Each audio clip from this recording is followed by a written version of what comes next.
BFM Business. Midi, l'heure H. L'invité avec Edwige Chevrillon.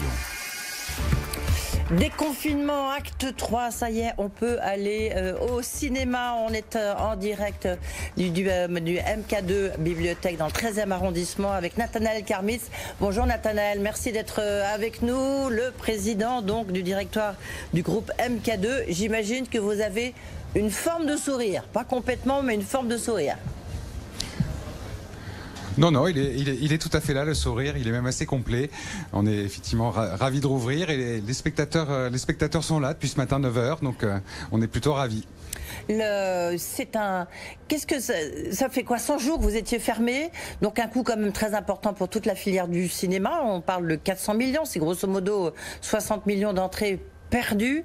Là, qu'est-ce que vous attendez de ces jours? Et puis surtout, il y a quand même un protocole sanitaire qui est assez fort, même très fort, même si le ministre de la Culture l'a allégé ce week-end. Oui, écoutez, déjà, vous l'avez dit, 100 jours, c'est jamais arrivé dans l'histoire du cinéma. Même pendant la guerre, les cinémas n'ont pas fermé autant. Donc on est surtout ravis de rallumer la lumière et de permettre aux spectateurs de revenir en salle. C'est signe que la vie reprend. Et effectivement, la première préoccupation était ce protocole sanitaire. Il fait plus de 20 pages. Il a été déterminé il y a déjà près d'un mois par l'ensemble des représentants de l'exploitation cinématographique. Donc on va retrouver un parcours complet sans contact. Il y a du gel hydroalcoolique. Vous pouvez aller jusqu'à votre place de cinéma sans avoir à toucher aucune surface. Le port du masque est recommandé mais pas obligatoire. Vous laissez par groupe, vous pouvez venir à deux ou à plusieurs, mais vous laissez un siège d'écart entre chaque groupe.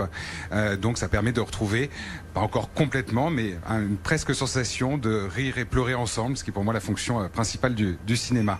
Alors, en même temps, vous dites sans contact, c'est-à-dire qu'il faudra aller sur l'application MK2 pour réserver. Il n'y a pas une seule application, si jamais, pardonnez-moi, mais si on veut aller dans une salle Gaumont ou autre, ou un cinéma d'arrêt d'essai,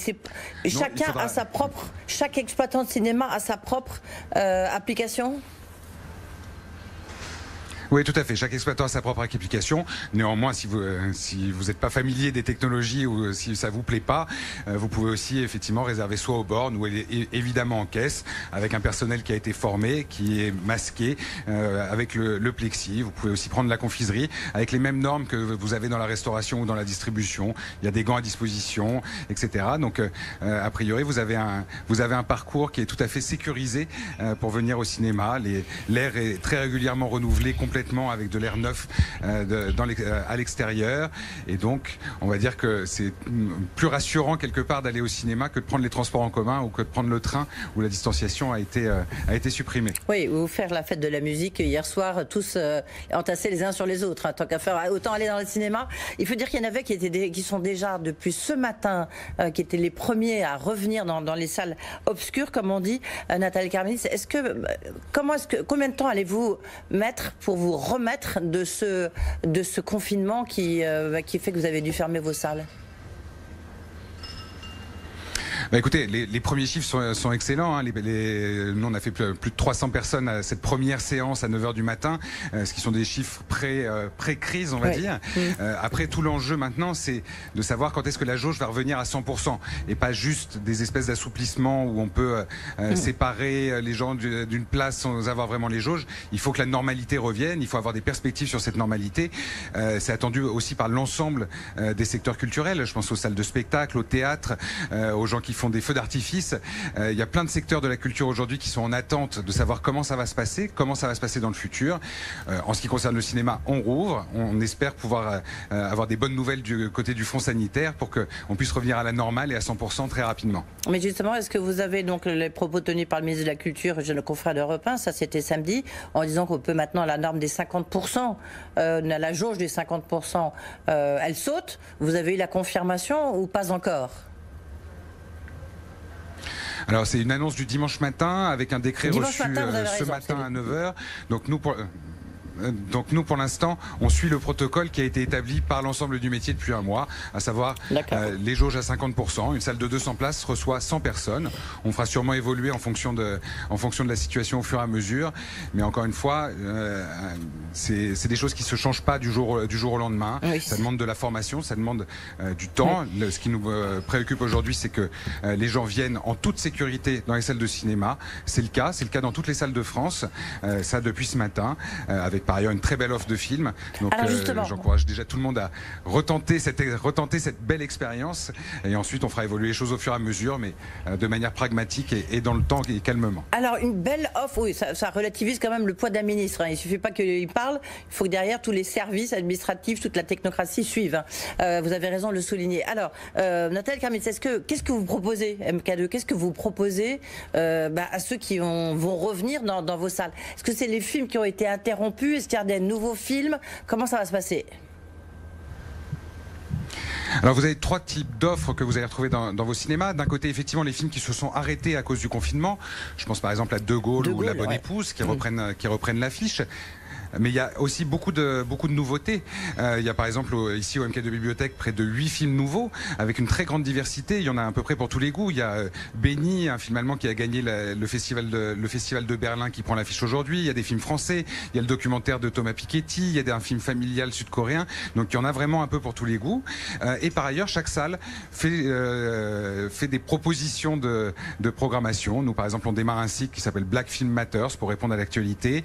Il y a beaucoup de films pour enfants, des belles reprises.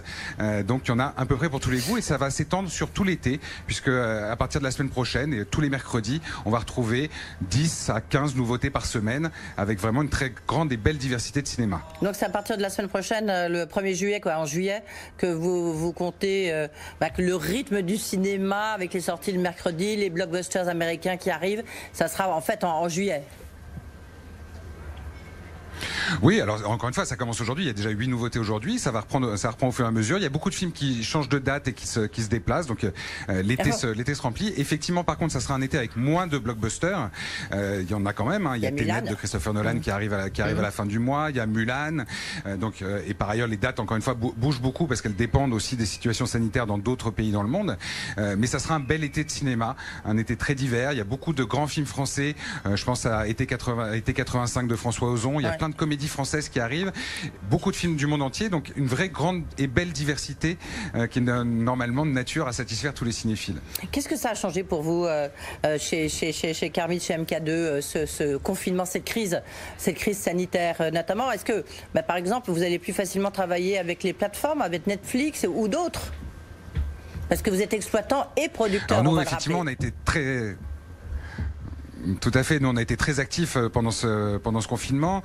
Il y a eu effectivement la présence d'un bout de notre catalogue qui a été présenté sur Netflix avec Truffaut, Jacques Demy, Lynch et bien d'autres, qui a rencontré un formidable succès. Je pense à aider les cinéphiles à tenir pendant cette période.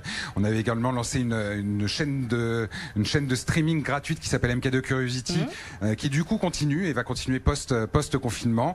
Et là, vous allez retrouver aussi en salle une autre de nos initiatives qui était un concours du court-métrage confiné. On a reçu près de 650 films et un certain nombre des lauréats qui ont une durée inférieure à 5 minutes sont présentés en avant-séance dans toutes nos salles pendant cette semaine de réouverture. Il y aura un vrai changement, malgré tout, on est d'accord? Oui et non, parce que la présence des plateformes de streaming pendant cette période était finalement un parcours obligatoire. Le numérique reste le grand gagnant à tous les niveaux de cette crise. Néanmoins, ce que ça a démontré aussi, c'est que les gens ont un besoin de vie, ont besoin de sortir, ont besoin d'aller boire des verres, ils ont besoin d'aller au cinéma. Et au bout d'un moment, le canapé c'est bien, mais on a envie de sortir, on a envie de rire et pleurer, on a envie d'aller en couple au cinéma, on a envie de se rouler des pelles dans le noir, on a envie de tout ça. Et donc on reprend nos fonctions d'êtres sociaux. Le cinéma vu par Nathalie Karmitz, c'est se rouler des pelles dans le noir. Juste dernière question, malgré tout, est-ce que le festival de Cannes tel qu'il existait avec toutes ces paillettes et tout, est-ce que maintenant c'est du passé? Alors non, pas du tout. On espère qu'il va recommencer l'année prochaine. Le festival de Cannes aujourd'hui commence aussi J'espère pas. C'est important. Les paillettes, le faste, le cinéma, c'est une fête, et on espère. Le Festival de Cannes est un événement qui, pour la France et pour le cinéma, est un des événements les plus importants dans le monde. Le festival a décerné ses labels qui vont permettre au public et aux professionnels du monde entier d'avoir un guide, un label pour indiquer la sélection cannoise. Aujourd'hui même commence en ligne le marché du film du Festival de Cannes, qui est un des marchés les plus importants au monde. Oui. Donc on espère que c'est pas on espère, ça n'est qu'une petite parenthèse, et on retrouve le Festival de Cannes l'année prochaine, évidemment si les conditions sanitaires le permettent, mais on l'espère avec les paillettes, le tapis rouge, les grands films, les émotions, les satisfactions et les déceptions, tout ce qui fait la vie d'un beau festival. Et les baisers dans le noir. Toute dernière question, en Espagne, ça se passe comment? Parce que vous avez 12 salles de cinéma en Espagne, comment ça se passe? C'est réouvert?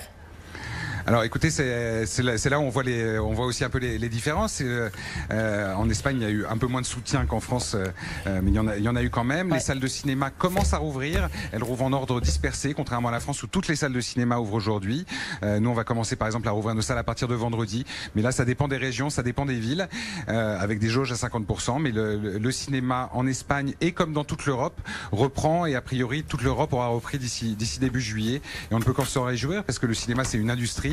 C'est des distributeurs, c'est des producteurs, c'est des vendeurs, et donc on a besoin d'une vraie Europe qui fonctionne pour les salles de cinéma pour que l'ensemble de l'industrie puisse reprendre. Merci beaucoup.